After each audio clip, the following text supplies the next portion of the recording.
1절부터 4절. 자, 같이 한 목소리로 합독하도록 하겠습니다. 시작. 그러므로 주 안에서 갇힌 내가 너희를 권하노니 너희가 부르심을 받은 일에 합당하게 행하여 모든 겸손과 온유로 하고 오래 참음으로 사랑 가운데서 서로 용납하고 평안에 매는 줄로 성령이 하나 되게 하신 것을 힘써 지키라. 몸이 하나요 성령도 한 분이시니 이와 같이 너희가 부르심의 한 소망 안에서 부르심을 받았느니라. 아멘. 아멘. 오늘 말씀의 제목 한번 같이 따라 보실까요? 하나님의 부르심. 오케이. 주변에 계신 분들에게 한번 이렇게 인사하겠습니다. 당신은 하나님의 부르심을 당신을 향한 하나님의 놀라운 부르심이 있습니다. 아멘. 아멘. 아멘. 아멘. 아멘. 아멘. 네. 이 에베소서는요. 전체 6장이죠.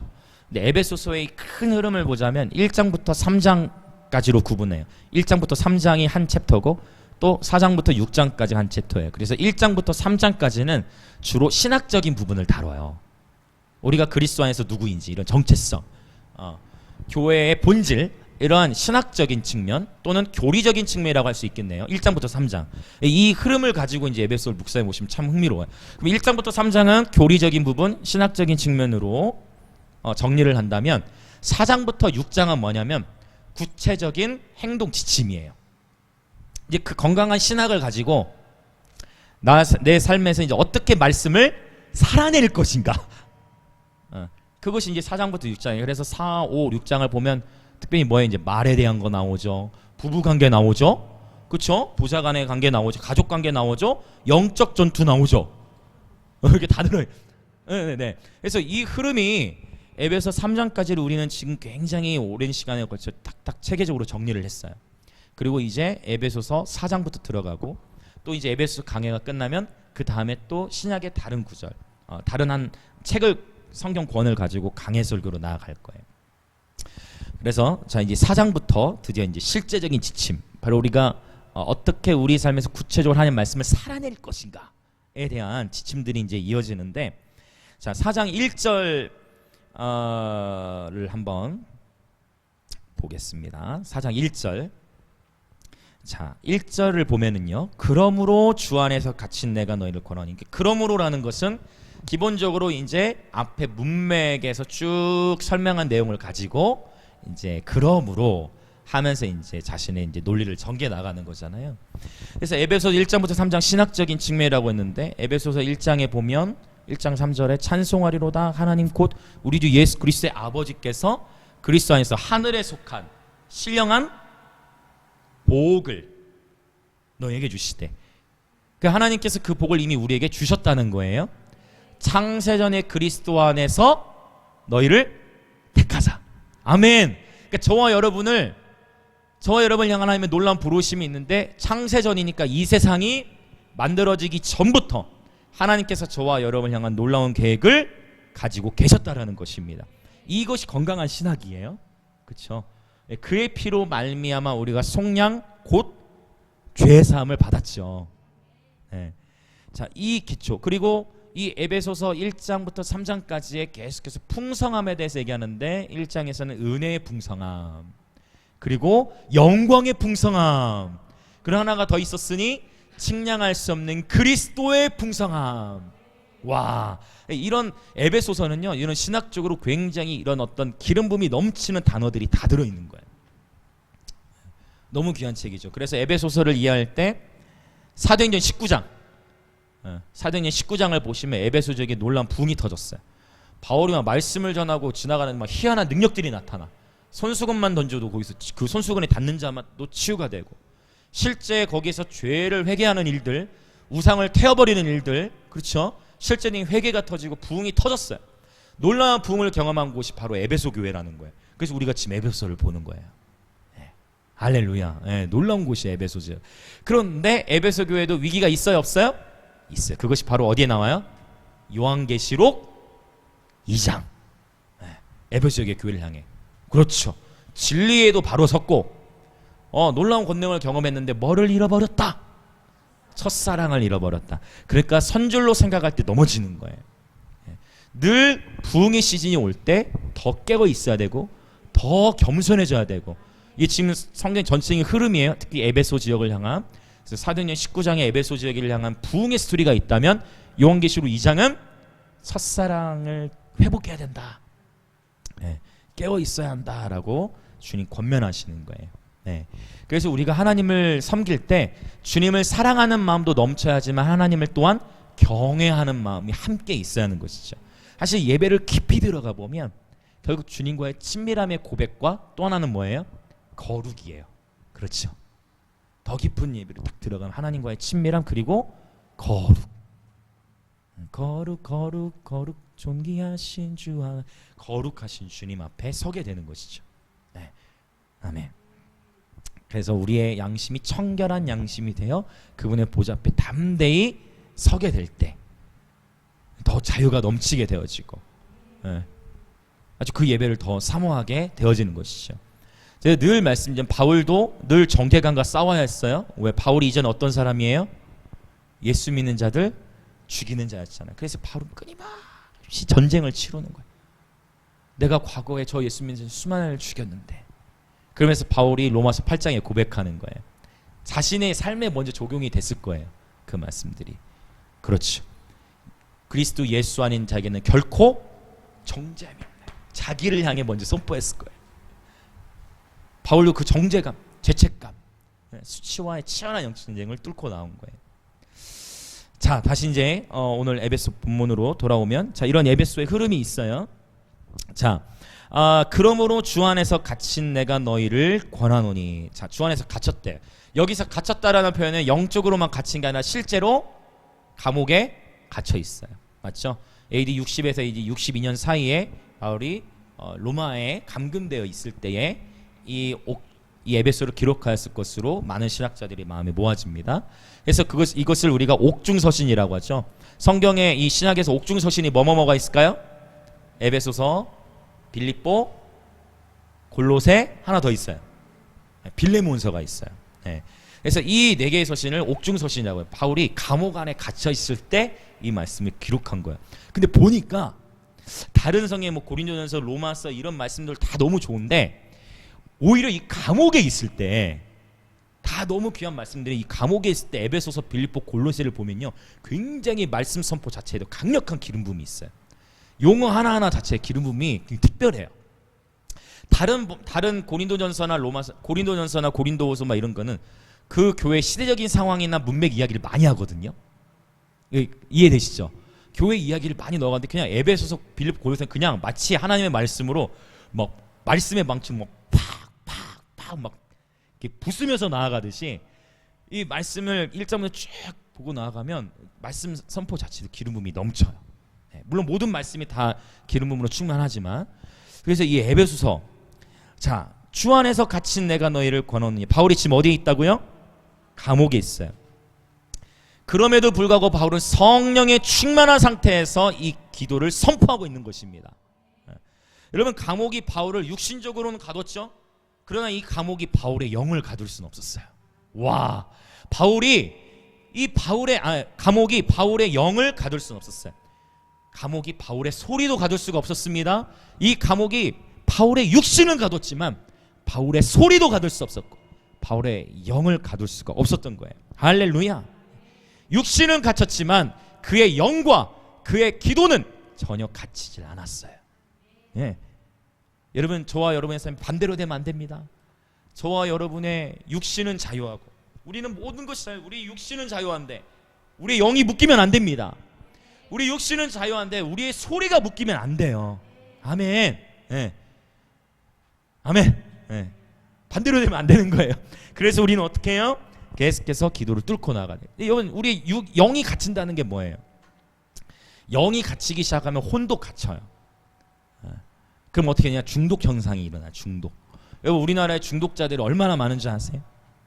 알코올 중독이 200에서 300만, 290만 정도 얘기하는 알코올 중독만. 그러면 또 여기 도박 중독은 한 10만 정도로 보는데, 도박은 상대로 작지만, 자, 이건 그냥 드러난 통계예요. 게임 중독만 또 300만 명. 자, 제가 도박이라고 했나요? 마약 중독이 10만이에요. 마약 중독이 10만. 오 동의하네. 성민이가 동의해 주는 것 같아. 마약 중독이 10만이고 도박이 290만이에요. 예, 마약이 10만이고 자 게임 중독도 300만. 그러니까 합치면 한 800만인데 여러분 800만이 다가 아니에요. 왜요? 이건 지금 뭐예요? 드러난 통계. 드러난 통계로 800만 명이 지금 중독인 거예요. 게임 중독, 알코올 중독, 도박 중독. 그 다음에 우리가 통계에 넣지 않은 뭐예요? 성중독이라든지. 여러분 우리나라 전체 인구 해도 지금 이제 5천만을 넘었겠죠 이제. 그런데 그 중에 드러난 통계로만 800만. 그 외에 그렇다면 드러나지 않은 통계는 그 수까지 합친다면 너무 많은 사람이 영혼이 다 묶여 있는 거예요. 육신은 자유롭지 영혼은 묶여 있는 사람이 많아요. 그래서 저와 여러분이 바로 우리가 속한 가정과 학교와 직장, 일터, 거리 가운데에 나아가서 하나님 나라를 선포해야 돼요. 지금 오늘 거리두기 단계가 조정될지 모르겠어. 오늘 발표한다는 얘기가 있었는데 바로 1단계 되는 즉시 바로 우리는 출동해야 돼요, 여러분. 기다리고 있어. 할 일이 너무 많죠. 할 일이 많죠. 그러나 대신에 우리는 새벽 기도가 없잖아요. 워낙 사역도 많고 여러분 자율적으로 개인 재단을 쌓으시고 형식적으로가 아니라 전투할 때 딱 모여서 전투하고 또 정부 지침 따를 때는 딱 따르고 벌써 딱 공무원들 다 왔다 갔잖아요. 다 준수 잘하고 가니까 그분들 정말 인사 예의를 갖추시고 딱 돌아가시더라고요. 지킬 건 지키되. 그래서 여러분 이 중독이 너무 많다는 거예요. 혼과 영이 갇혀 있는 거예요. 여러분 예수님은 우리를 중독에서부터 자유케 하기 위해 오셨습니다. 네. 예수께서 참된 진리와 생명이 되시는 거예요. 예수께서 행하신 일들로 말미암아 그분이 십자가에서 행하신 공로로 말미암아 우리는 자유케 될 수 있는 거예요. 그러면 아들이 너희를 자유케 하면 너희가 참으로 자유하리라. 진리를 알지니 진리가 너희를 자유케 하리라. 주의 영이 계신 곳에는 자유함이 있느니라. 아멘. 네. 주님 우리가 자유케 되길 원하세요. 반대로 가면 안 돼. 육신은 자유한데 영혼이 묶이면 안 된다는 거예요. 여러분 그래서 꼭 우리는 여러분 주변에 생각해 보세요. 통계 1000만 명이 넘는 거예요. 중독자가. 여러분 영혼을 살리셔야 됩니다. 저와 여러분은 영혼을 살리는 자로 부름받은 거예요. 아멘. 여러분 안에 거하고 계신 주님의 그 기쁨과 평안, 주님의 그 기쁨과 평안을 운반하십시오. 운반하십시오. 그리고 담대히 전하십시오. 영혼을 구령하십시오. 목사 한 사람에게만 맡기지 마십시오. 여러분이 설교자가 되십시오. 여러분이 전도자가 되십시오. 하나님께서는 여러분을 주의 남종과 여종으로 부르셨어요. 여러분이 주의 종이에요. 저도 종이지만 우리가 주의 종이에요. 우리가 주의 남종과 여종이에요. 어쩌면 목사 딱지를 붙이는 것보다 여러분은 더 큰 영향력을 끼칠 수 있는 위치에 계신 거예요. 저는 그렇게 생각해요. 할렐루야. 아멘에서 좀 작았지만 우리 함께 다 각자의 부르심을 따라 주를 섬기는 거죠. 네, 그래서 다시 아멘이 커졌어요. 자, 우리에게 참 생명을 주시기에 예수님은 오셨어요. 그래서 여러분 먼저 저와 여러분이 우리가 자유해야 묶여있는 자들을 자유케 할 수 있는 거예요. 내가 묶여있는데 어떻게 다른 이들을 섬기겠습니까? 그러므로 여러분 저와 여러분의 상황, 환경, 관계, 재정 사실 쉽지 않죠. 사실 쉽지 않죠. 그러나 상황이 다 환경이 막혀있는 것 같은 그때에도 하늘은 열려 계셔야 돼요. 그러면 되는 거예요. 상황은 다 열려있는데 하늘이 닫혀있으면 그게 더 큰 고통이에요. 하나님의 사람들에게는. 그러므로 사방으로 우겨싸임을 당할 때 여러분 하나님의 말씀을 따라 기도함으로 돌파하며 나아가십시오. 반드시 그분을 찾는 자들에게 주님을 만나주시고 주님은 피할 길을 여시는 분이에요. 아멘. 그래서 하나님의 말씀으로 저와 여러분의 생각의 방들이 다 도배돼야 돼요. 생각이 완전히 다른 차원으로 가야 돼요. 완전히 생각이 완전히 그냥 다른 세계에 사셔야 돼요. 하나님의 나라에. 내 나라는 이 세상에 속하지 아니하였다라고 주님 말씀하셨잖아요. 그래서 하나님 나라의 가치관으로 이 세상을 살아가야 돼요. 이 세상의 패턴으로 하나님의 원리를 다 이해할 수도 없고, 그렇죠. 그래서 여러분 꼭 사방으로 우겨싸임을 당할 때 기도하며 돌파하시는 저와 여러분 되십시다. 어떠한 일이 있어도 영혼이 묶이면 안 됩니다. 기도가 필요하실 때 언제든 요청하십시오. 네, 언제든 요청하십시오. 함께 공동체 함께 싸울 것입니다. 우리는 함께 싸우는 거예요. 네. 자, 그러므로 주 안에서 갇힌 내가 너희를 권하노니 너희가 부르심을 받은 일에 합당하게 행하여라고 했는데 오늘 1절부터 4절까지 4절밖에 되지 않지만 부르심이라는 단어만 3번 언급돼요. 1절에 한 번, 4절에서 부르심 2번. 그렇구나.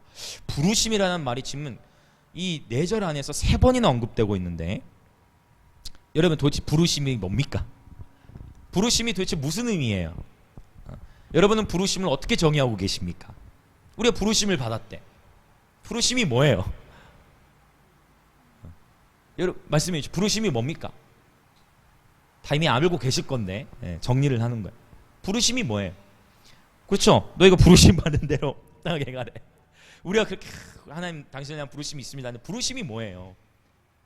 이미 아까 서두에 좀 얘기했어요. 네, 말씀해 주세요. 아멘. 맞습니다. 또 맞습니다. 또 다른 분 계세요? 여러분만의 정의가 다 있으실 건데 뭐 정해져 있는 정답이 있는 건 아니잖아요. 말씀 속에 찾는 건데 맞아요. 그렇죠. 부르심이 뭐냐는 거죠. 부르심. 일단 부르심이 무엇인지를 정리가 필요하잖아요. 지금 말씀하신 맞아요. 그렇죠. 자, 부르심이란 보세요. 창세전에 그리스도에서 너희를 택하사. 로마서 8장 28절, 29절, 30절에 보면 하나님께서 우리를 부르셨다라고 표현해요. 부르신 이에 너희를 부르셨다라고 얘기해요. 그래서 신학적으로 칭의, 의롭다 하시고 또 성화가 나오죠. 또 영화가 나와요. 자, 이 부르심이 무엇인가? 부르심이란 단순하죠. 아주 먼 옛날 하나님께서 당신을 향한 하도 오랜만에 부르죠. 우리 계획이 있었죠. 그거 계획.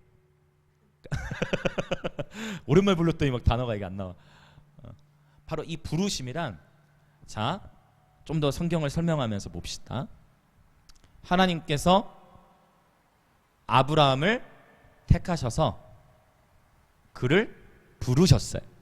아브라함아, 너는 본토 친척 아비 집을 떠나라. 내가 내게 지시할 땅으로 가라. 자, 부르시고 사명을 주셨어요.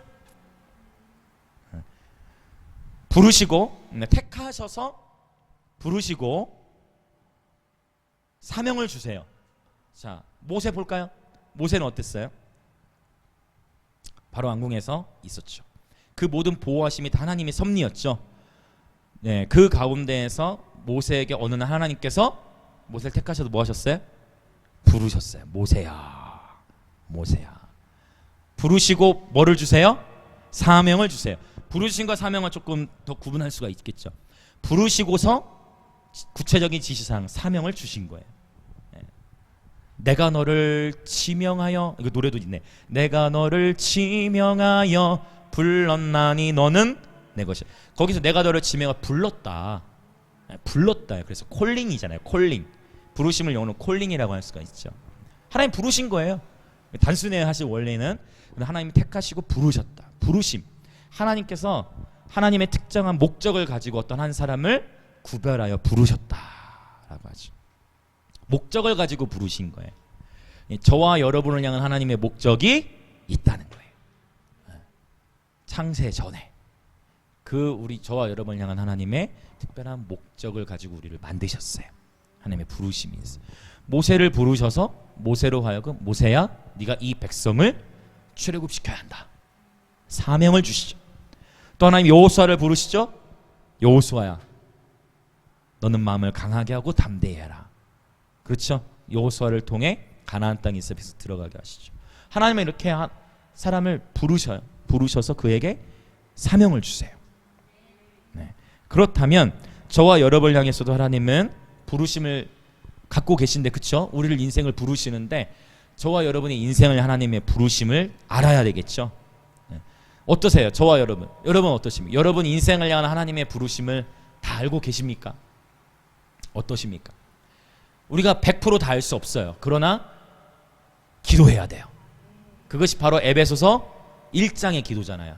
우리 주 예수 그리스도 하나님 영광의 아버지께서 지혜와 계시의 영을 너에게 주사 하나님을 알게 하시고 너희 마음의 눈을 밝히시고 그 다음 그 부르심의 소망이 무엇이며, 그러니까 지혜와 계시의 영을 구할 때 내 인생을 향한 하나님의 부르심의 소망을 알아가게 돼요. 아멘이십니까? 그래서 저는 이 기도를 이제 벌써 한 15년 가까이 계속 해오는 것 같아요. 여러분 수시로 이 말씀으로 기도하십시오. 아멘. 언제까지? 그 부르심을 다 알고 깨닫고 그 부르심대로 온전히 살아가게 될 때까지. 사실은 어느 한 사람도 하나님의 뜻과 계획을 다 100% 알 수는 없죠. 그러나 주님은 계속 계절을 따라 부르심을 주시고 알려주세요. 궁극적인 자신의 인생을 향한 여러분 부르심을 알게 되시길 예수님으로 축복합니다. 그러면 인생이 더욱 재밌어요. 할렐루야. 내 인생을 하나님의 목적이 무엇인가? 그 부르심을 알게 될 때 우리는 더 우리의 삶에서 당당하게 살아나갈 수 있어요. 근데 부르심을 주시고 사명을 주신다 했죠. 이 사명은 여러 가지가 얽혀 있죠. 이제 시즌마다 다를 수도 있고, 그 사명을 이제 부분적인 사명은 그러니까 단기적인 하나님의 목적이라고 볼 수 있고, 부르심은 큰 그림이에요. 그래서 여러분 저는 이 말을 좋아해요. 비전은 크게, 전략은 스몰하게, 전략은 작게. 그러니까 구체적인 큰 비전, 내 인생을 하나님의 큰 비전, 나는 어떤 삶을 살게 될 것인가. 갑자기 도덕 시간이 된 것 같은 느낌이네. 내 인생을 향한 큰 비전, 큰 테두리를 먼저 하나님께 받아야 되죠. 하나님 안에서 발견해야 돼요. 그리고 지금 현재 시즌에서 단기 계획이라고 할 수 있겠죠. 나는 어떠한 삶을 살아가고 있나. 단기 계획 5년, 10년이 있을 수도 있고, 지금 하나님은 내가 무엇을 하기 원하시나, 하나님 내가 어디에 있기를 원하시나, 하나님은 내가 무엇이 훈련되길 원하신가, 이런 것들을 정리해 나가는 거예요. 그래서 항상 영적인 원리들을 현실적으로 또 잘 정리하실 수 있어야 돼요. 아멘. 네. 지금 이런 것도 아무것도 아닌 것 같고 너무 이렇게 딱딱하게 그냥 윤리 시간 같고 도덕 시간 같을 수 있지만, 아니 여러분 잘 정리하셔야 돼요. 네. 내 인생을 향한 하나님의 부르심, 한번 여러분의 일기장 이런 데 노트에 정리를 해보세요. 내 인생을 하나님의 목적과 부르심은 무엇일까? 여러분이 아는 데까지 쭉쭉 적는 거예요. 그리고 하나님이 가르쳐 주세요. 네. 부르심의 소망이 무엇인지 알려주세요. 그러면서 그 부르심을 중심으로 나의 계획들을 이제 세팅해 나가는 거죠. 아멘. 네. 자, 그 부르심을 알았다면 이제 그 부르심을 받은 일에 합당하게 행해야 되는데, 그 부르심을 받은 일에 합당하게 행하기 위하여 어떻게 해야 되느냐? 기본적으로 이제 2, 3절에 이제 내용이 나오는 거예요. 우리 다시 한번 2절 먼저 우리 2절과 3절을 다시 한번 또 읽어보겠습니다. 같이 선포합니다. 시작. 모든 겸손과 온유로 하고 오래 참음으로 사랑 가운데서 서로 용납하고 평안에 매는 줄로 성령이 하나 되게 하신 것을 힘써 지키라. 아멘. 자, 우리가 에베소서 1장부터 쭉 통과해 오면서 부르심을 위해서 기도를 계속 해왔어요. 그렇죠. 이제는 부르심의 측면이 정리가 되어졌어. 하나님 내 인생을 향한 어떤 목적을 갖고 계신지 정리가 되어졌어. 그러면 이제 그때부터 그 부르심을 향해 우리 삶을 준비해 나가야 되는데, 본질적으로 우선적으로 에베소 4장 2절에서 3절에서 바울이 도전하는 건 뭐냐면 바로 뭐예요? 따라 보실까요? 성품 훈련이에요. 네, 다시 한번 따라 보시겠어요? 성품 훈련. 하나님께서 우리 인생을 향한 놀라운 부르심을 다 갖고 계신데, 여러분 오늘 에베소 4장 2절 3절은 무엇을 지금 언급하고 있어요?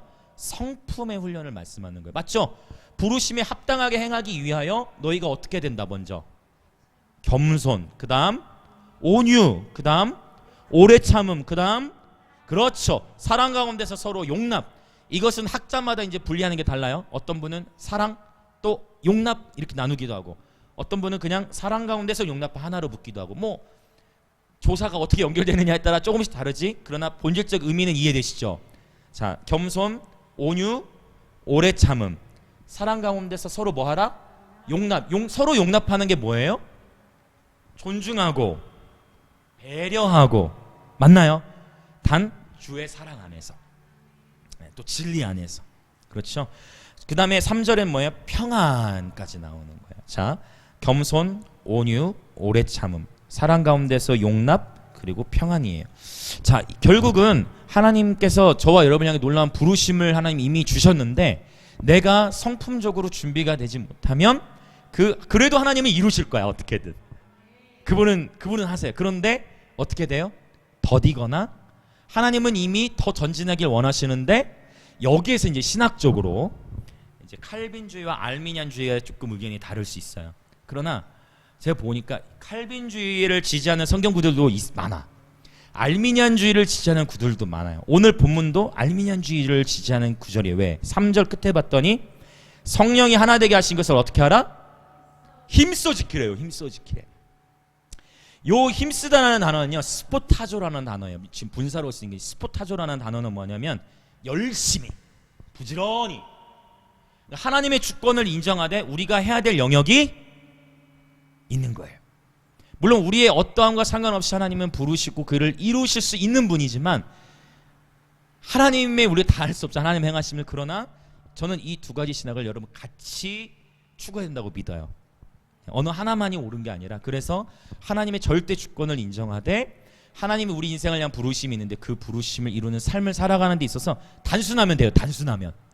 그렇죠. 단순하면 돼요. 왜요? 하나 되게 하신 것을 어떻게 하라? 힘써 지키라. 아멘. 단순하면 됩니다. 진리에 그냥 아멘을 단순하게 되어지면 돼요. 너희가 하나 되게, 성령이 하나 되게 하신 것을 지킬 수 있도록 하나님께서 능력을 주실 것이라는 표현으로만 한 게 아니고, 이해되시나요? 제가 왜 이렇게 표현하는지? 네. 너희가 이렇게 되도록 하나님이 행하실 것이다라는 표현만 한 게 아니라 너희가 힘써 지키라는 거예요. 아멘. 우리의 행동이 수반되는 거예요. 그래서 여기 에베소 4장부터 구분된다는 거예요. 1장부터 3장까지는 교리적인 측면, 4장부터는 실제 삶의 행동. 그러니까 여러분 꼭 이거를 기억하자. 신앙생활할 때 그냥 하나님의 은혜만을 사모하는 게 아니라 내가 삶에서 실제적으로 훈련을 해야 돼요? 안 해야 돼요? 훈련해야죠. 아멘. 아멘. 내가 공부 열심히 안 한다고 그게 하나님이 책망하십니까? 그렇지는 않겠죠. 갑자기 성민이가 번쩍 하는데 갑자기 눈이 있다가 고개를 딱 돌렸어. 내가 공부 열심히 한다 하나님이 뭐 너 이 녀석 왜 공부 그렇게 하지 않죠. 그러나 우리가 준비된 만큼 그 부르심에게 더 빨리 도달할 수도 있고, 아멘. 준비하는 거예요.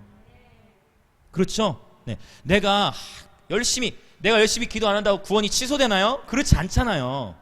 그러나 하나님과 앞에서 기도 친밀하게 교제하면서 신앙 서적도 있고 성경도 있고 그 가운데 그 자체로도 기쁨이 있지만 그렇게 행할수록 하나님께서 그 사람을 또 사용하시죠.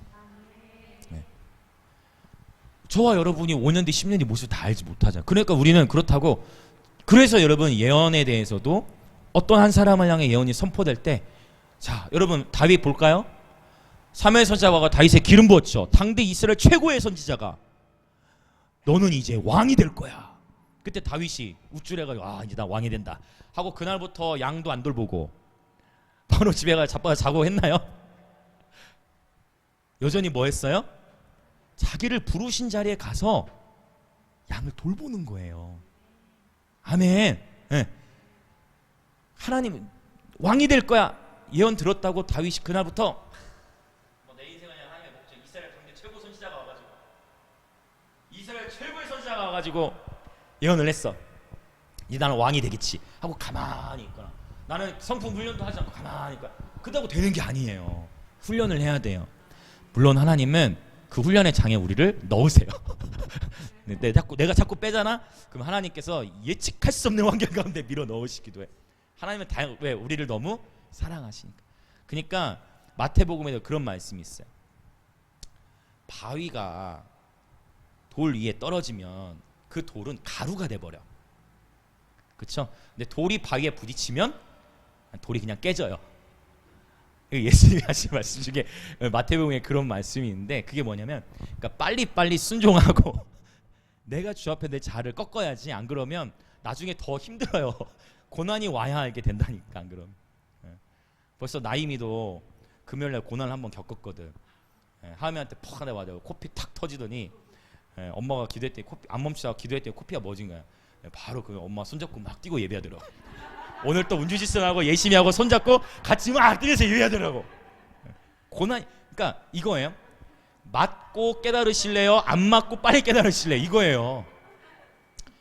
여러분 맞고 깨달으실 거예요? 아니면 빨리 깨달을 거예요? 왜? 말씀해주세요. 왜? 느끼고 있어? 느끼고 있니? 여러분 맞고 깨닫는 것보다 맞기 전에 알아서 내가 내 자신을 깨뜨리는 거예요. 내 위로 바위가 떨어지면 가루가 돼버리는데 내가 받으면 돌이 깨지는 거예요. 이거 마태복음 아마 있어요. 마태복음 본문에 그렇게 말씀하시는 구절이 있어요. 그래서 우리가 여러분 그 자아의 부인을 어렵게 생각하지 말고 다르게 생각하는 거예요. 세상의 기준에서 어려운데 그냥 자유 주고 그럼 난 내게 아니잖아. 내 삶은 내게 아니잖아. 하나님이 날 만드셨네. 그래 난 주님 내가 뭐 내 거 주장할 게 아니네. 그래 난 주님의 것이지. 그러니까 생각이 개조될 때까지는 계속 말씀을 선포하셔야 돼. 여러분 꼭 입으로 선포하셔야 돼요. 순종하는 자에게 복이 있을지어다.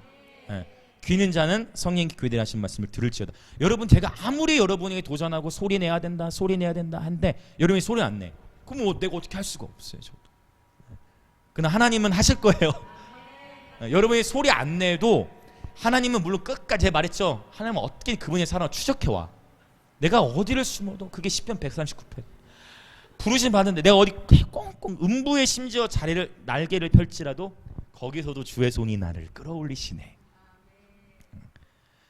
대신 빨리 깨달아야 돼. 그래서 제가 이렇게 사역을 많이 다녀보면 이번에 신학교 강의를 갔을 때도 이제 어른들도 계셨는데 그분들이 저는 이제 젊잖아요. 근데 그분들이 사역을 이거 빨리 깨달았어야 했는데 29년 동안 신앙생활을 했는데 이제도 막 우시더라고.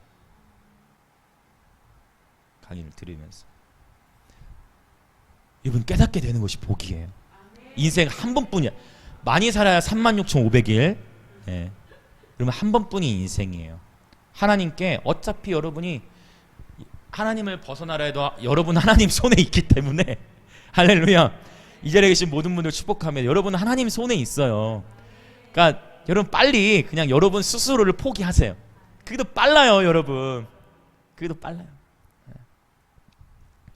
자, 그래서 성품 얘기하다가 또 많이 30%로 갔는데 성품 훈련인데 겸손이 뭐예요? 겸손은 자신을 낮추는 거잖아요. 교만은 패망의 선봉이요 겸손은 존귀함의 앞잡이다. 나 스스로를 낮추는 자를 세상 사람도 어떻게 봐요? 존귀히 여긴다라고 표현하고 있어요. 빨리빨리 넘어갈게요. 온유함이 뭐예요? 온유는 친절한 거예요. 젠틀이에요. 이거를 히브리어로 봐도 부드러운 거예요. 그러니까 우리가 이것을 이제 이럴 수 있어. 온유하면 이제 다른 또 뭐 영적인 해석으로 갈 수 있는데 그것만 아니라 실제 이 온유는 부드러운 거예요. 유성종 선생님 보면 이렇게 온유함이 느껴지지. 부드러운 거예요. 젠틀한 단 하나님의 말씀의 진리를 타협하지 않죠. 뭐 그런 예수님이 행하신 걸 보면 예수님 화내신 경우들이 있죠. 뭐예요? 바리새인과 사두개인들이 옳지 못한 행동들, 성전에서 물건 파는 거 보고 상을 엎어버리시고. 그러나 예수님이 가난한 자에게 가가지고 함부로 대하셨나요?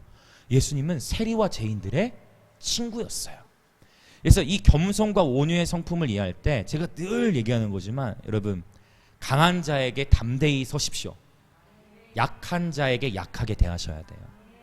반대로 되면 안 돼. 이것도 약한 자 위에서 군림하려 하고 약한 자 위에서 내가 나서고 나보다 좀 뭔가 센 거 같고 하면은 이렇게 있고 안 돼요. 여러분 강한 자 앞에 담대히 서십시오.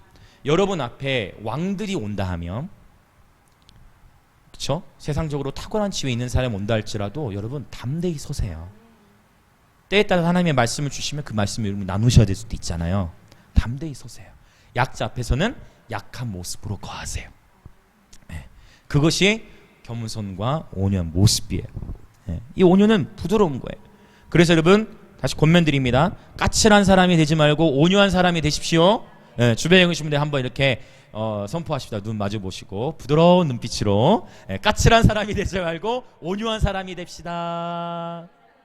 말꼬리도 좀 올리고 여러분 이게 중요해요. 여러분 오늘날 얼마 전에도 제가 어제 이틀 전에 효쌤이나 그 가는 길에도 꽃집에 들려가지고 효세미나 간다고 했더니 그 꽃집 사장님도 요즘에 부모들이 다 이 공부를 가르치는데 성품을 안 가르쳐가지고 성격이 다들 못됐다고 그 꽃집 사장님이 그러더라고.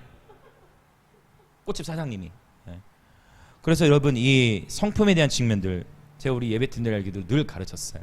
잠시 우리 다음 세들도 있으니까 잠시만 하자면 여러분 인사가 한자어로 무슨 뜻일까요? 인사? 자 성민이, 자 성찬이, 자 인사가 한자로 무슨 의미예요? 사람이 마땅히 해야 할 일이에요. 그게 인사예요. 사람이 마땅히 행해야 할 일. 네, 그래서 인사. 죄송합니다. 갑자기 훈계식으로 또 가가지고 네, 성품을 주. 그래서 꼭 안녕하세요, 감사합니다, 죄송합니다. 요것만 잘해도 물론 감사해야 될 때 죄송하다고 해도 안 되고 때에 맞게 말해야 되겠지만 이 여러분 말부터 훈련하는 거예요. 말이 먼저라고 했잖아요 제가. 그쵸? 말 그다음에 생각 훈련 이렇게 오듯이 인사 사랑에 마땅히 해야 할. 그래서 여러분 아무것도 아닌 것 같지만 이 성품 훈련 너무 중요하다는 거예요. 아셨죠? 네, 성품 훈련. 모든 겸손과 온유로 하고 약한 사람에게 약한 모습으로 강한 사람 앞에 담대히 설 수 있어야 합니다. 네. 또 이 뭐야 오래 참음이죠. 오래 참음. 오래 참음 뭐예요? 포기하지 않고 인내하는 거예요. 사랑 가운데서 용납은 뭐예요? 존중하고 배려하고 용서하는. 저는 너무 이 성품이 못됐었어요. 제가 제 어렸을 때 종종 나누지만 저는 이 분노와 혈기, 제 안에 있는 이 분노와 혈기를 주체하지를 못해가지고 너무 화가 나면 저희 집에 있는 물건을 다 부셨어요. 그래서 너무 이렇게 그 화를 이런 거예요. 아빠가 있을 때는 아빠가 무서워서 화를 못 내. 아빠에 대한 분노가 이제 사실 어렸을 때 상처가 있죠. 부모에 대한. 지금이 저희 관계 다 회복이 됐습니다. 네. 다 회복이 됐죠. 하나님 은혜로. 근데 그 아빠는 내 당시에 초등학생의 내 나이에 그때 한 1, 2학년 이렇게 해도 됐던 것 같은데 저희 아빠는 나이 앞에서 강자야. 그러니까 내 강자인 아빠 앞에서 제가 말을 해요? 못해요? 못해. 왜? 아빠가 무섭거든. 근데 아빠가 나가면 그때부터 내 이제 본성이 나와서 누구한테 함부로 할까요? 그러면 엄마한테 함부로 했어요. 아빠 앞에서는 무서우니까 막 하질 못해. 근데 누구에게? 엄마에게 함부로 됐어. 난 못됐죠. 이제 상처가 있고 했으니까. 그리고 나보다 약하다 생각된 애들에게 제가 막 얘기했죠. 싸우다가 막 우린 기절할 때까지 싸우고 한 놈이 무조건 넉덩이 돼야 돼. 그러다 제가 진짜 천국 갈 뻔했다고 했잖아요. 제 모습이 막 보이고 막 이렇게 기절해가지고 너무 화가 나가 막 분노를 참지 못해 집안에 있는 물건 막 다 부수고 막 발로 깨고. 그리고 병원 가야 돼. 꼬매야지. 발에 유리 박히니까 막 부수고 병원 가서 꼬매고. 이 분노와 혈기를 이걸 어떻게 할 수가 없었어요. 감당이 안 됐어. 그러면서 아빠 앞에서는 말도 못하는데 엄마 앞에서 오히려 더 함부로 하는 거지. 상처 아픔으로 인해서. 그러나 그러한 저의 삶 가운데에 제가 예수님을 만나게 되고 주님을 예배하는 가운데 하나님의 사랑으로 말미암아 제 안에 상처를 치유해 주셨어요. 제 안에 있는 부모 아빠에 대한 쓴마음과 상처들, 분노와 혈기들을 하나님 치유해 주셨어요. 그런 이 치유가 그렇다고 해서 한 방에 그냥 어느 날 모든 성품이 변화될까요? 하나님은 그렇게 하실 수도 있겠지만 어느 날 한 방에 되는 게 아니더라고. 그래서 잘 들어보세요. 그러다가 여러분도 비슷한 경험도 있을 거예요. 나는 한 방에 변화될 수 없지만 그래도 많이 변화됐다 생각했는데 어느 날 또 내 모습 속에 뭘 발견해? 분노와 혈기 발견해. 그러면 그때 좌절하기가 쉬워. 공감되신 분들 있나요 혹시? 그때 좌절하기 쉬워. 그때 또 뭐 해야 돼요? 나를 부인해야 돼. 그때 나를 부인해야 돼요. 나의 옛사람은 그리스도께 십자가에 못 박혀 죽었다. 나의 또 옛사람의 썩어져가는 습관이 나왔구나. 에이 옛자 너는 이미 죽었다. 여기서 자기 부인도 필요한 거예요. 좌절이 오거든. 내 속에 또 이런 모습이 거기서 좌절이야. 그걸 빨리 주 앞에서. 그래서 갈라디아서 2장 20절 꼭 여러분 이거는 날마다 암송하시길 축복해요. 네. 제가 이렇게 보니까 하은이가 또 주먹이 또 있어. 이게 아들 어디 있지? 주먹이 있어가지고 얘가 이렇게 한번 해도 확 휘두르면 애들이 다 피가 터져요. 성경에서부터 그게 또 있더라고. 그래가지고 나이미도 그랬지. 아들아 제발 힘 절제해야 된다. 아들아 제발 힘은 보호하는 데 써야 돼. 힘은 보호하는 데 써야 돼. 그러면 이렇게 터지더라고. 이 혈기와 분노. 물론 이 아들에게 좀 우스갯소리 같지만 여러분 우리는 모두 다 온전치 않습니다. 그래서 이 훈련을 받아야 돼요. 그런데 이 하나님은 이 성품 훈련을 어떻게 시키시냐면 가정 안에서 시키십니다. 할렐루야. 교회 공동체 안에서 시키세요. 생각해 보세요. 나와 별로 관계가 없는 사람 앞에서는 나의 모든 것이 드러나나요? 아니에요. 적당한 관계 속에서. 근데 이제 우리 다음 세대들은 그것도 훈련해야 돼. 다른 나와 관계 없는 사람 앞에서도 예의 갖추고 이런 것도 요즘에 이제 많이 약해졌으니까 그런 부분 훈련해야 되는데 주로 나의 어떠한 많이 드러나는 곳은 어디예요? 가장 많이 드러나는 곳? 가정이죠. 자녀들 앞에, 남편 앞에, 아내 앞에 다 드러나. 그 다음에 이제 많이 드러나는 곳이 이제 교회 공동체 함께 시간을 많이 보낼 수 나타나는 거예요. 이 영역 앞에 우리 모두 다 불안. 저도 다 오픈했잖아요. 할렐루야. 제가 이렇게 폭력적인 사람이었다니까요. 분노를 주체하지 못해서 병원은 갈지언정 일단 깨고 보는 스타일이었다니까요. 그랬던 저의 삶을 주님께서 변화시켜 주신 거예요. 할렐루야. 네. 여러분 하나님이 하십니다. 그러나 이걸 인지하고 계셔야 돼요. 주님 나의 성품을 그리스도의 성품으로 변화시켜 주시옵소서. 나는 원래 그런데 이게 고쳐지지 않습니다 하면 여러분의 그 말의 권세 때문에 고쳐지지 않아요. 아멘. 아멘. 여러분의 그 말의 권세 때문에 나는 어쩔 수 없어요. 그 말 때문에 안 되는 거예요. 생각을 바꾸십시오. 네, 할 수 있습니다. 주님께서 능력을 주시니까. 자, 사랑 가운데서 용납, 존중하고 배려하고 용서하고 평안에 매는 줄로 성령이 하나 되게 하신 것을 힘써 지키라. 지금 이제 3절로 넘어갔어요. 여러분 이 3절 말씀을 자세히 보시면 하나 되기 위하여 기도하는 게 아니에요. 맞습니까? 성령께서 이미 어떻게 하셨다고요? 이미 하나 되게 하셨어요. 할렐루야. 영광임재교회는 이미 예수 그리스도 안에서 하나님을 선포합니다. 우리는 주 안에서 이미 하나님을 선포합니다. 하나 이미 여기서 또 나온 거예요. 이렇게 같이 하나님 미니스트리. 하나님 나라 임하소서. 또 하나 우리가 주 안에서 하나입니다. 이렇게 이름 좋죠. 이미 성령께서 우리를 하나 되게 하신 거예요. 그 아들 예수의 피로, 예수 그리스도의 피로 말미암아 성령께서 우리를 하나 되게 하셨다라고 말씀하세요. 근데 이제 뭐 하는 거예요? 우리는 하나 되기 위해 기도하는 게 아니고 오늘부터 기도가 바뀌어지시길 축복합니다. 성령께서 하나 되게 하신 것을 힘써 지키도록 성품의 훈련을 해야 하고 이것처럼 기도하는 것이에요. 정리가 되셨죠? 네. 자, 이것이 주님의 말씀이에요. 주님께서 행하신 일로 말미암아 우리는 하나가 되어졌다라는 것입니다. 자, 이제 4절의 말씀 보겠습니다. 4절 다시 한번 선포할게요. 시작. 몸이 하나요 성령도 한 분이시니 이와 같이 너희가 부르심의 한 소망 안에서 부르심을 받았느니라. 아멘. 자, 이 부르심의 한 소망 안에서 부르심을 받았느니라.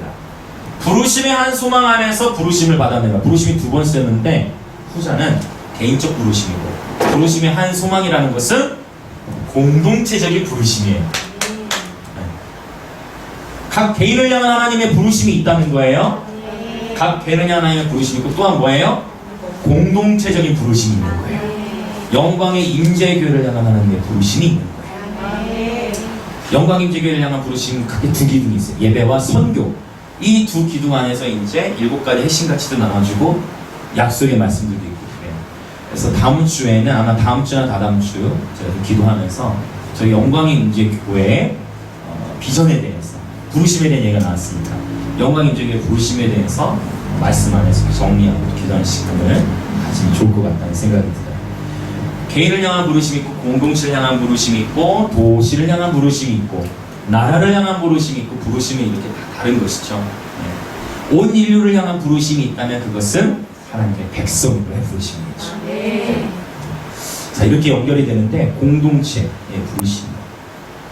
그래서 이미 우리는 그리스도에서 한 지체인 거예요. 성령께서 이미 우리를 하나 되게 하셨기 때문에 이걸 힘써 지켜요.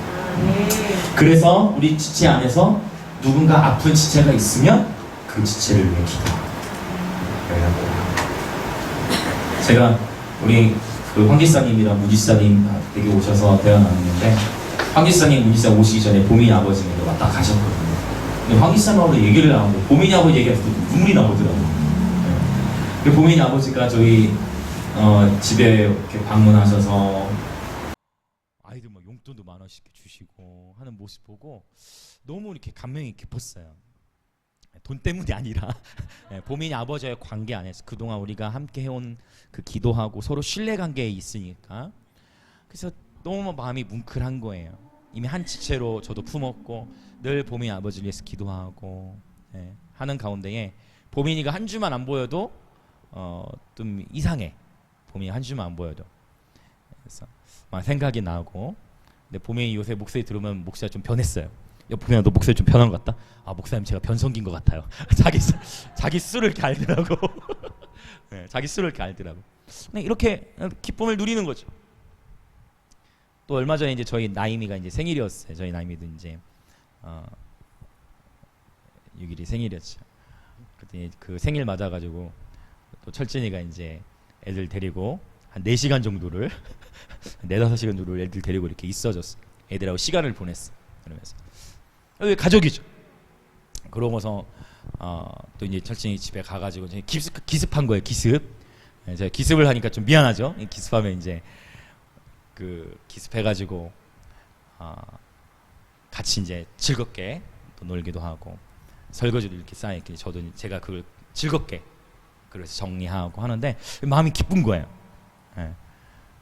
진이 같이 좀 이게 그걸 씻어주면서 너무 마음이 기쁜 거예요. 또 애들 같이 놀고 저녁 먹고 이렇게 하는데 그 차를 타고 이제 돌아오는데 주님께서 뭔가 좀 그 뭉클한 마음, 또 짠한 마음을 또 주시는 거예요.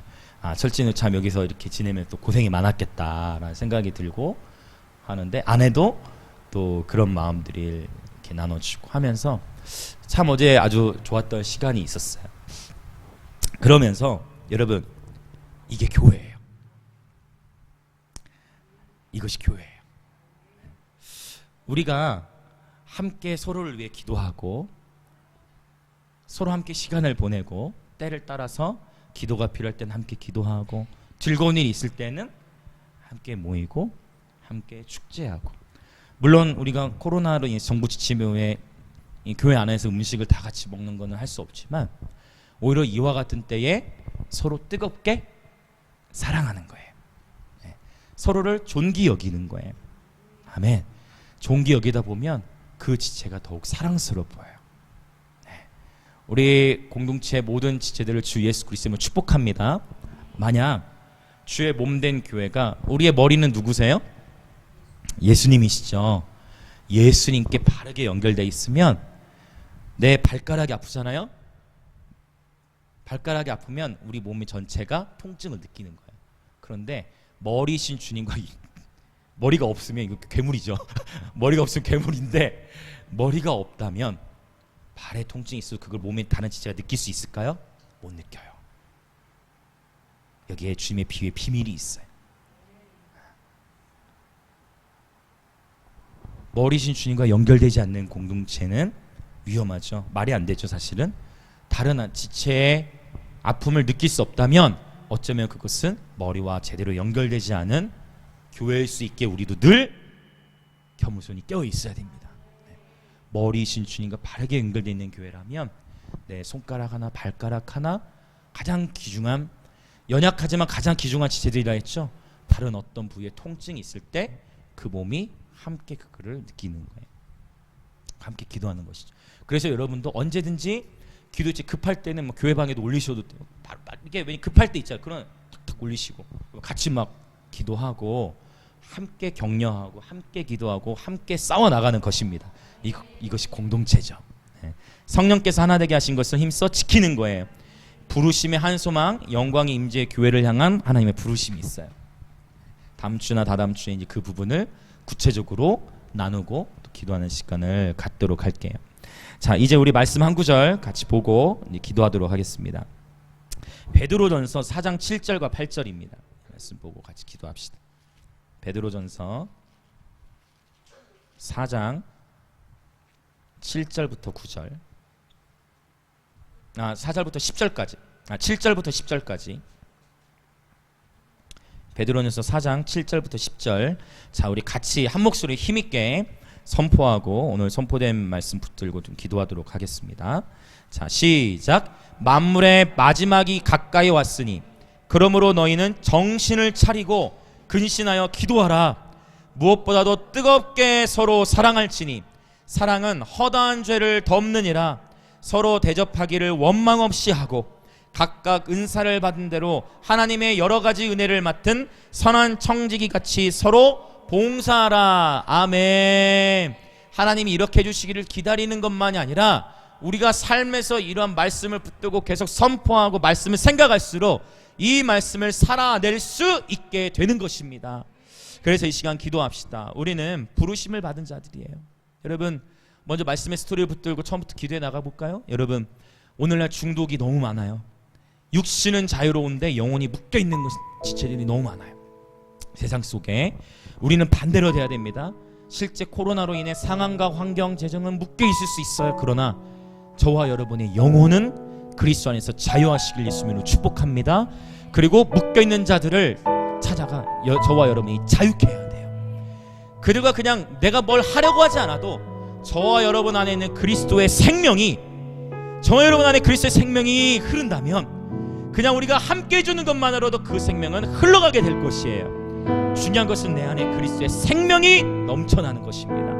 이 시간 나같이 주의 이름 한번 크게 부르짖고 기도할 때에 오 주님, 주의 영이 계신 곳에 자유함이 있으며 진리가 우리를 자유케 한다 말씀하셨으므로 오늘 우리의 영혼이 주 안에서 자유하며 기뻐합니다. 우리의 상황과 환경은 조여온다 할지라도 우리의 영혼은 그리스도 안에서 날마다 자유하고 담대하여 묶여있는 영혼들을 살리는 사명자들 되게 하여 주옵소서. 주여 한번 외치고 동서로 기도합시다. 주여,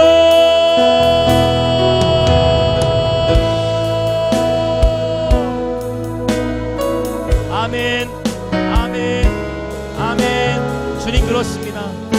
하나님 말씀의 실제를 삶으로 살아내도록 하기 위하여 때로는 훈련이라는 것은 아프고, 훈련이라는 것은 힘들고, 훈련이라는 것은 어렵지만, 그러나 주님 우리에게 부르심을 주셨고 그 부르심의 길을 가도록 우리를 훈련되도록 공동하십니다. 먼저 우리가 기도하는 것은 주의 영이 계신 곳에 자유함이 있으므로 우리의 심령이 그리스도 안에서 자유케 되게 하소서.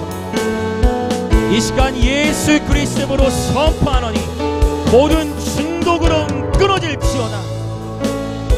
모든 알코올과 도박과 하나님 마음에 합하지 않은 영역들, 때로는 게임조차도 중독된 영역이 있다면 예수님의 이름으로 끊어질지어다.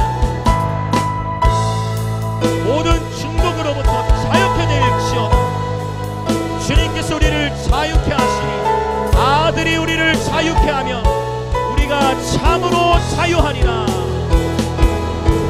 우리의 상황과 환경은 때로는 묶여 있을지라도 우리의 영은 그리스도 안에서 날마다 자유케 하소서. 이 시간 우리 주 예수 그리스도의 이름으로 선포하노니 게임 중독으로부터 자유케 될지어다. 이 시간 우리 주 예수 그리스도의 이름으로 선포하노니 알코올 중독으로부터 자유케 될지어다. 이 시간 예수 그리스도의 이름으로 선포하노니 모든 도박의 중독으로부터 자유케 될지어다. 내 안에 하나님보다 더 높아져 있는 우상들, 하나님보다 더 많은 생각을 차지하는 우상들을 이 시간 예수 그리스도로 명하노니 깨어질지어다. 아멘, 아멘. 자유케 함을 받으십시오. 자유하십시오. 자유하십시오. 여러분을 향한, 저와 여러분을 향한 하나님의 놀라운 부르심이 있습니다. 자유하십시오. 자유하십시오. 할렐루야.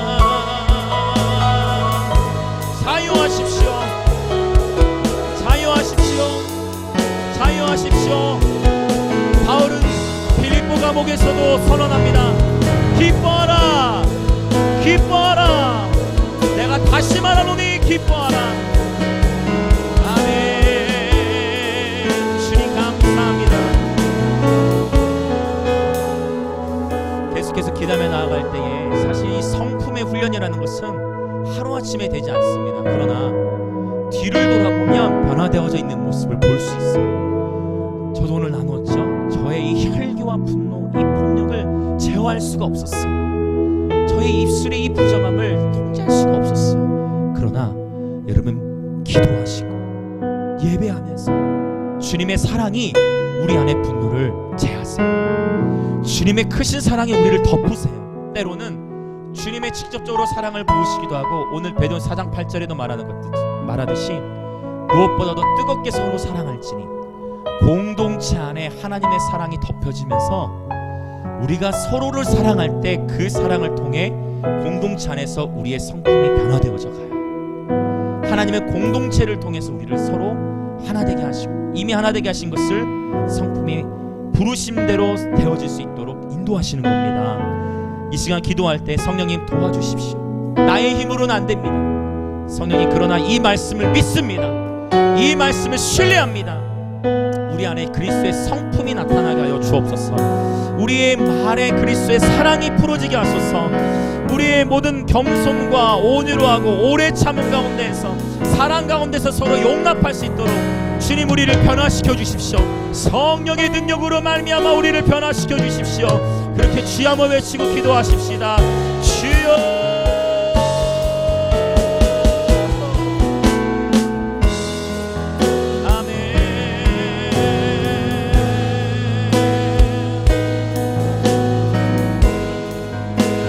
주님, 우리는 연약하고 주님은 우리는 할 수 없습니다. 그러나 우리를 부르셨고 우리에게 사명을 주셔서 주님이 맡기신 그 사명을 감당하고 주님이 창세전에 우리를 예정하신 그 부르심대로 살아가기 위하여 우리를 연단하시고 말씀의 망치로 우리를 두들기시고 말씀의 망치로 우리를 치시고, 하나님의 말씀은 살아있고 운동력이 있어 좌우의 날선 때로는 어떤 검보다도 예리하여 우리의 혼과 영을 쪼개시고 우리의 관절과 골수도 찔러 쪼개시는 그 하나님의 말씀 앞에 이 시간 우리의 자아를 올려드립니다. 그 하나님 말씀 앞에 우리의 삶을 거룩한 살아있는 제물로 올려드립니다.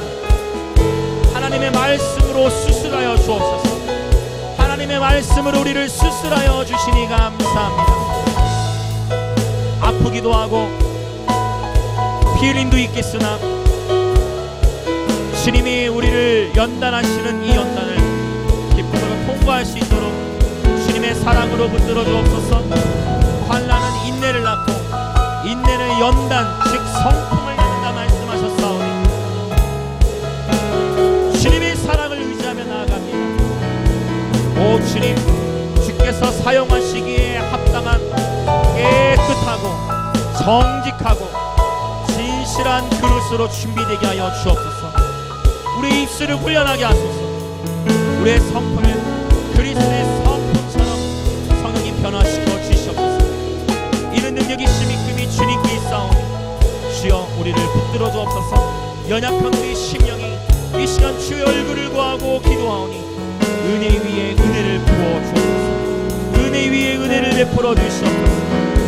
구원을 받는 차원의 은혜만이 아니라 그리스도의 형상이 우리 속에서 나타나게 하여 주옵소서. 아멘.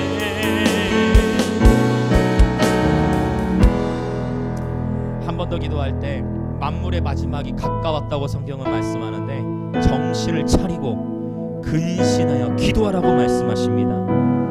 결국 마지막 때가 다가오고 주님의 재림의 때가 다가올 때 무엇보다도 뜨겁게 서로 사랑할지니. 세상은 사랑이 식어져 가서 정이 없어요. 그렇죠? 아파트 옆집에 누가 사는지도 알 수 없고 정이 없어지고 무정해지고 사람마다 원통하고 분노를 풀지 않아요. 이와 같은 때에 그날이 가까이 오면 볼수록 우리는 서로 뜨겁게 사랑할지니. 서로 안에 있는 허물들은 하나님의 크신 사랑으로 함께 덮고 우리가 서로를 존귀 여기고 내 옆에 있는 지체를 정말 사랑하고, 내 옆에 있는 지체를 주님이 교회를 사랑하시듯 함께 사랑하고 격려할 수 있는 그러한 공동체가 되기를 원합니다. 이 시간 그렇게 한번 기도합시다. 주님, 이 마지막 때가 다가오는 이때에 우리가 깨어 무엇보다도 뜨겁게 서로 사랑하며, 사랑은 헛한 죄를 덮고 서로 대접하기를 원망 없이 하고 각각 은사를 받은 대로 하나님의 여러 가지 은혜를 맡은 선한 청지기 같이 서로 봉사하라. 이 말씀의 실제를 우리 삶에서 경험하기 원하나이다. 주님, 역사여 주시옵소서. 우리에게 새 영 새 마음을 주옵소서. 하나님께서, 성령께서 이미 영광의 임재기를 하나 되게 하신 것을 힘써 지키게 하여 주옵소서. 그렇게 다시 한번 주여 외치고 기도합시다. 주여.